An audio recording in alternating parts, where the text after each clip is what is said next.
Hi friends, this is RP friends vlog. இந்த நாள் அனைவருக்கும் இனிய நாளாக இருக்கட்டும். கார்த்திகை தீபம் வருது, அதுக்கு அப்பம் எப்படி செய்கிறதுங்கிறத பார்க்கலாம். ஈஸியான மெத்தடு, சீக்கிரமாக செஞ்சிடலாம். அதுக்கு ஒரு கப் அரிசி எடுத்து தண்ணி ஊற்றி ஒரு மணி நேரம் ஊற வச்சுருங்க. இதோட கார அப்பம் செய்கிறதுக்கும் நான் ரெடி பண்ணியிருக்கேன். அரை கப்பு அரிசி, அரை கப்பு எல்லா பருப்பும் போட்டு அதையும் தண்ணி ஊற்றி 1 மணி நேரம் ஊற வச்சுருங்க. இனிப்பு அப்பத்துக்கு ஊற வச்ச பச்சரிசியை கழுவிட்டு போட்டு 4 ஏலக்காய் போட்டு நல்லா அரைச்சிட்டு 1 கப்பு தேங்காய், அதுக்கப்புறமா நல்லா மசிஞ்சோன்னு 1 கப்பு வெல்லம் அதையும் போட்டு ஒன்றா மிக்சியில் அரைச்சி எடுத்துகிட்டு வந்துடணும். லாஸ்ட்டாக கொஞ்சம் கோதுமை மாவு 1 கப்பு அதையும் போட்டு நல்லா மிக்ஸ் பண்ணிவிட்டு எண்ணெயை காய வச்சு அதில் இந்த மாதிரி ஊற்றணும். ஃபுல்லாக அப்படியே ஊற்றாமல் நல்லா கொஞ்சம் ஸ்ப்ரெட் பண்ணி ஊற்றுனீங்கன்னா அப்போ ரவுண்டாக சூப்பராக உப்பி அழகாக வரும்.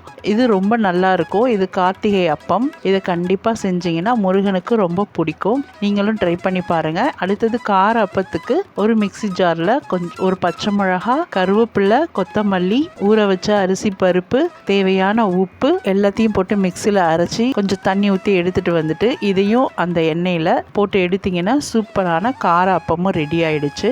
ரொம்ப டேஸ்ட்டாக நல்லா இருந்துச்சு. நீங்களும் ட்ரை பண்ணி பாருங்கள். இனிப்பு அப்பத்தை செஞ்சு முருகனுக்கு படைச்சு முருகனோட அருளை நீங்களும் பெறுங்க. இந்த வீடியோ பிடிச்சிருந்தா லைக் பண்ணி சப்ஸ்கிரைப் பண்ணுங்கள். இன்னொரு நல்ல வீடியோவில் சந்திக்கிறேன். பாய்.